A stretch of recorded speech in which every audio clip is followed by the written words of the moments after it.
नमस्कार मित्रांनो, आज आपण एस्टिमेटिंगचे पुढचे प्रॉब्लेम पाहणार आहोत 5व्या चॅप्टरचे.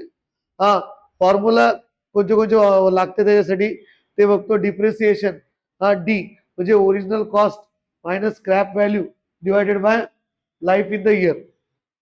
हा किती वर्षासाठी हा डिप्रिसिएशन. आता gross rate is equal to net rent plus outgoing आणि 12 महिन्याचं जर ग्रॉस रेट काढायचं प्रत्येक महिन्याचं तर ग्रॉस रेट भागिले 12. हा कॅपिटलाइज्ड व्हॅल्यू काय असतं? Net income into YP. YP म्हणजे इयर परचेस. ते सांगू दे. इयर परचेसचा फॉर्म्युला 1/i और 1/i प्लस एस. एस म्हणजे सिंकिंग फंड. हा जसं पुढे लागत त्याच्याबद्दल माहिती देईनच. आजच्या प्रॉब्लेमात तेवढं बाकीचं नाही लागत आपल्याला, फक्त ग्रॉस रेट लागतं. A building has been constructed for rupees 18 lakh. Construction cost किंवा ओरिजिनल कॉस्ट किती आहे? 18 लाख. हा नंतर ॲज्युमिंग द स्क्रॅप व्हॅल्यू 50,000. हा लाईफ किती आहे? 50. लाईफ किती आहे? 50. हा determine the amount of depreciation by straight line method. Depreciation original दरवाजा लावून original cost minus scrap value divided by life. Original cost किती आहे? 18 लाख. स्क्रॅप व्हॅल्यू किती आहे? 50,000. आणि लाईफ किती आहे? 50. किती उत्तर बघायचं किती?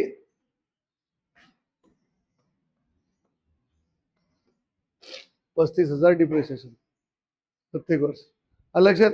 नंतर आता पुढचं बघा. A building is constructed at a cost of rupees 4 lakh. Calculate the monthly rate of the property. हा महिन्याला किराया द्यायची तर किती? कॉस्ट ऑफ बिल्डिंग किती आहे?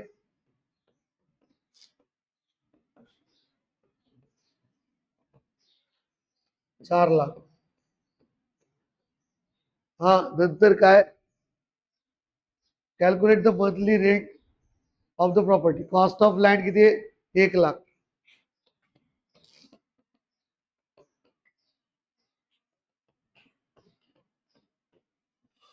आता बघा.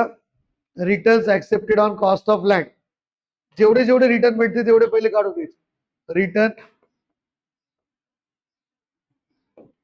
ऍक्सेप्टेड पहिल्या चॅप्टर सारखे प्रॉब्लेम व्हायचे. ऍक्सेप्ट दुसऱ्या chapter on cost of land 5% of cost of land किती येतं? 0 गेलं. 5,000 येतं का? 5,000 ना. नंतर return accepted on cost of construction. Construction म्हणजे बिल्डिंगचे 8% ऑफ कन्स्ट्रक्शन बरोबर, म्हणजे कन्स्ट्रक्शन कॉस्टवरच घेतो. 4 लाख.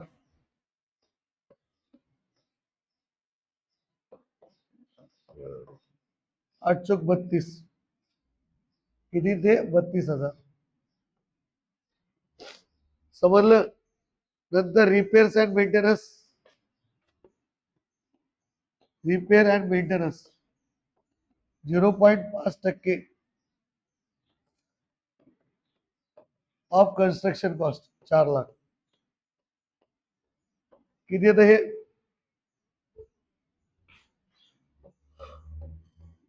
2,000 येतं. 0.5%. हा नंतर आता अदर आउट गोईंगचे 20% of gross rate. Sinking fund आहे 500. सिंकिंग फंड किती आहे?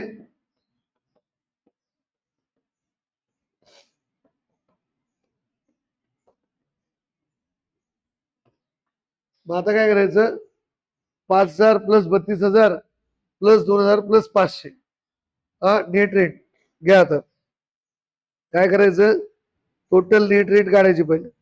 नेट रेट किती बघा बरं ऍडिंग करून फास्ट. हा to find net rate, find net rate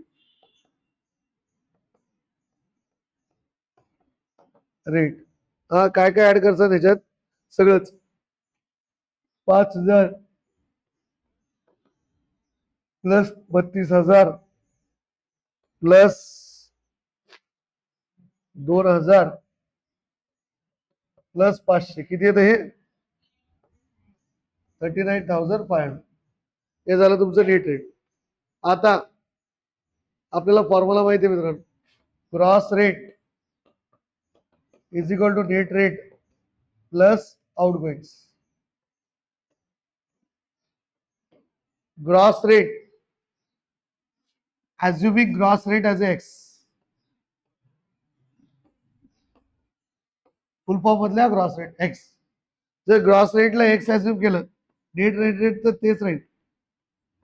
आणि आउटगोइंग 20% ऑफ ग्रॉस रेट आहे ना, 20 भागिले 100 बाय एक्स, 100 ऑफ एक्स. समजलं. तर एक्स जसंची तसं 20 भागिले 100 म्हणजे 0.2x, 39,500. हा 0.2, 1 मायनस 0.2 किती येतं 0.8x, 39,500. X is equal to 39,500 भागिले 0. किती येतं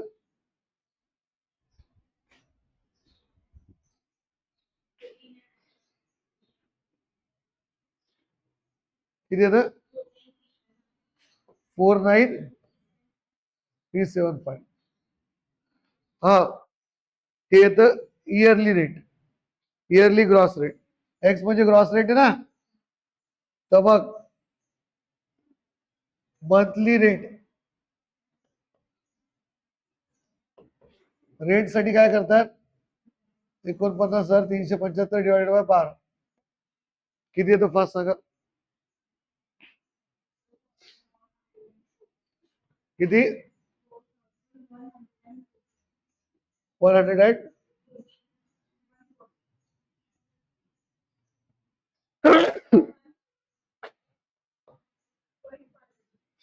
0.5 म्हणजे 4,120. समजलं. तुम्ही मंथली किती घेता 4,120. आता नेक्स्ट प्रॉब्लेम. आता डायरेक्ट तुम्ही बघा. आता a person has invested rupees 3,60,000 in a land and building. Land and building दिलेलं आहे.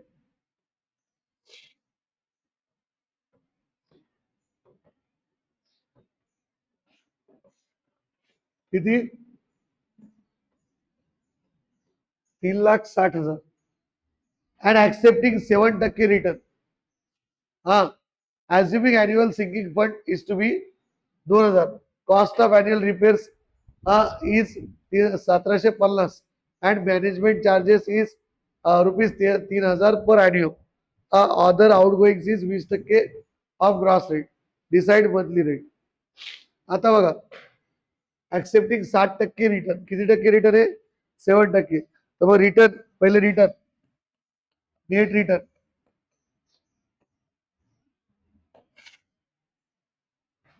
on cost of land and building.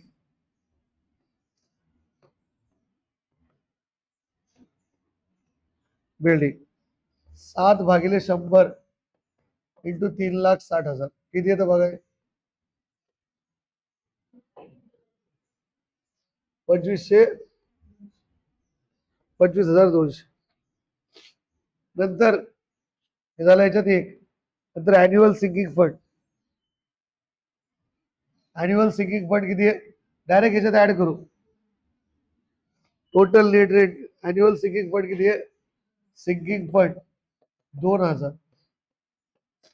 नंतर मेंटेनन्स आणि रिपेअर फुल फॉर्म मधले हा तुम्ही 1750. नंतर मॅनेजमेंट चार्जेस 3000. करायची बेरीज.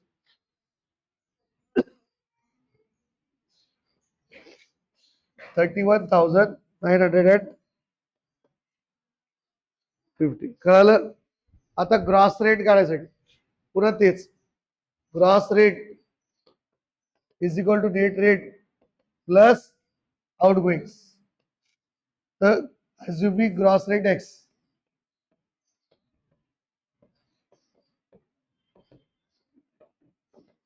नेट रेट 31,950 प्लस आउटगोइंग 20% ना of gross rate, X minus 0.2x, इसको इधर लिया 31,950 0.8x 31,950 x is equal to 31,950 भागिले 0.8 किती येतं 39,930. झालं. हे आलं ग्रॉस रेट.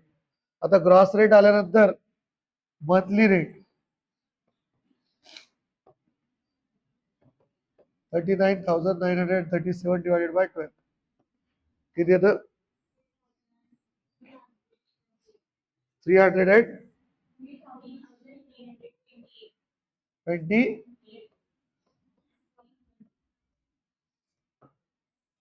समजलं.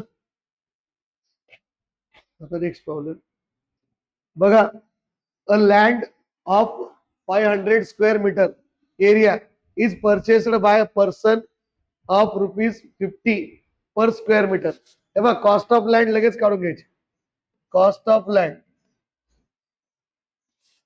500चा स्क्वेअर फूटचा प्लॉट आहे, ₹50 स्क्वेअर फूटनी घेतले. 5 5 25, 25,000 कॉस्ट ऑफ लँड. खूप जुना प्लॉट असेल. नंतर ते खूप पहिले घेतलं.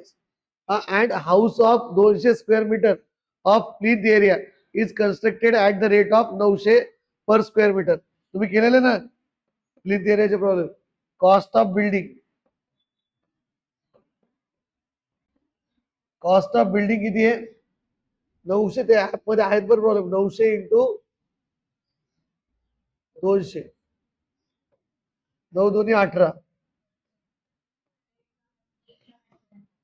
18, 1,80,000. He deserves to be return on the cost of land is 6%.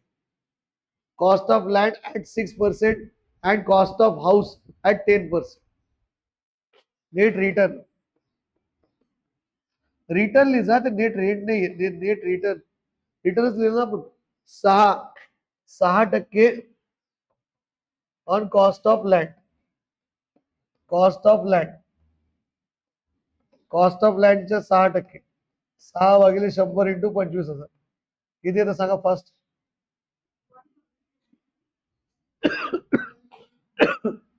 1,000. नंतर net return on 10% cost of house. Cost of house 10%.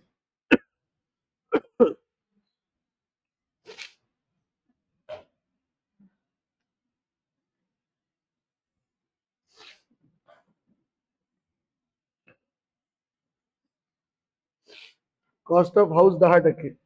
हाऊसची कॉस्ट काय किती येतं बघ हे 18,000. नेट रिटर्न, नेट रिटर्न किती येईल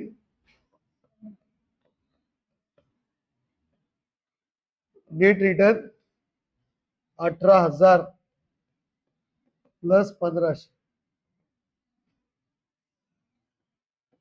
18,500.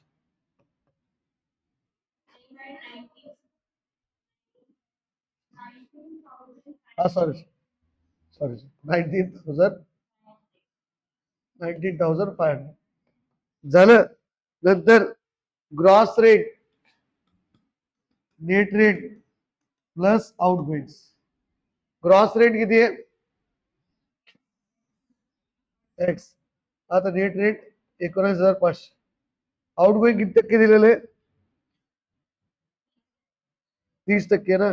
0.3 ऑफ एक्स, तर x minus 0.3 of x 19,500. 0.7 x is equal to 19,500. X is equal to 19,500 भागिले 0.7 किती येतं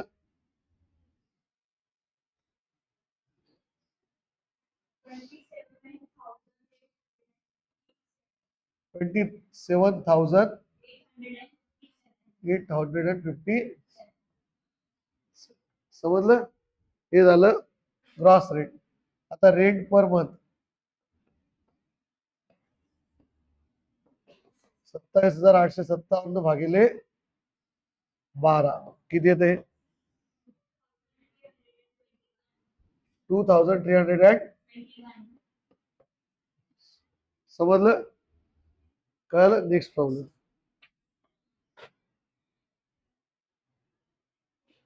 a person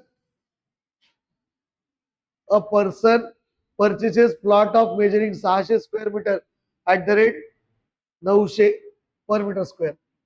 A cost of land plot plus land झालं. 600 इंटू 900 954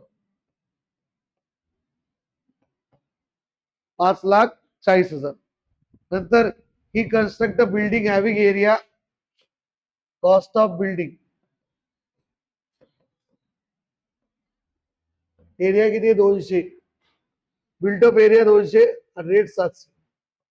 7 दोन्ही 14 14 lakh. He desires to have net return. Sorry, हा 1,40,000. Sorry, हा net return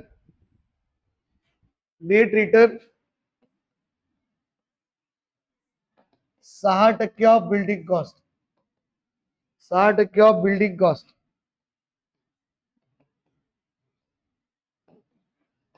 cost 6 भागिले 100 of 1,40,000 किती येतं 8,000.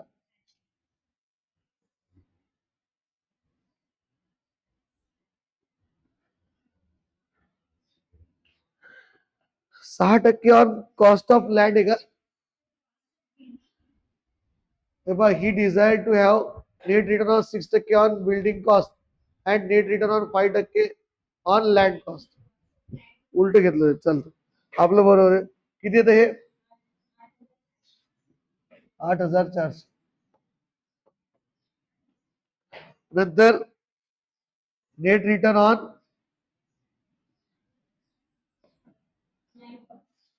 Land cost. लँड कॉस्ट किती आहे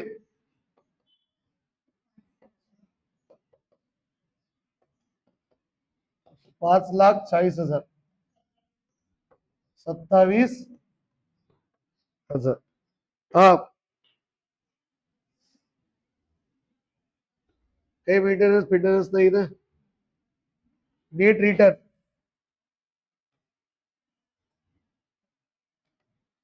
8,400 प्लस 27,000 किती येतं हे 35,400. 35,400 आलं. आता काय करायचं gross income is equal to net income plus gross rate का net rate outgoing. Gross rate X मानलं.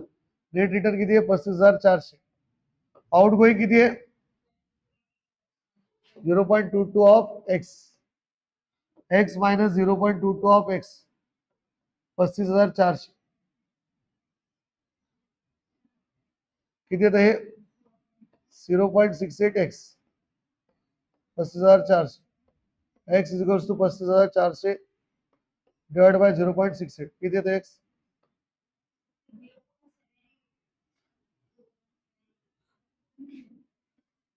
0.78 सॉरी 0.7 किती येतं हे बघा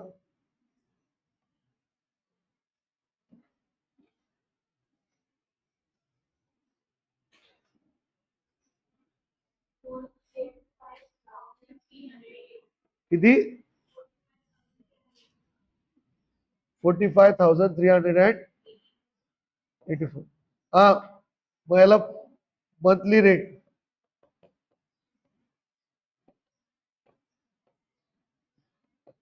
45,384 डिवाइडेड बाय 12 किती येतं 3,780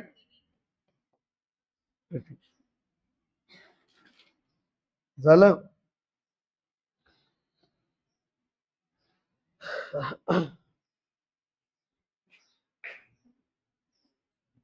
आज एवढं बस झालं मित्रांनो उद्या बाकीचं बघू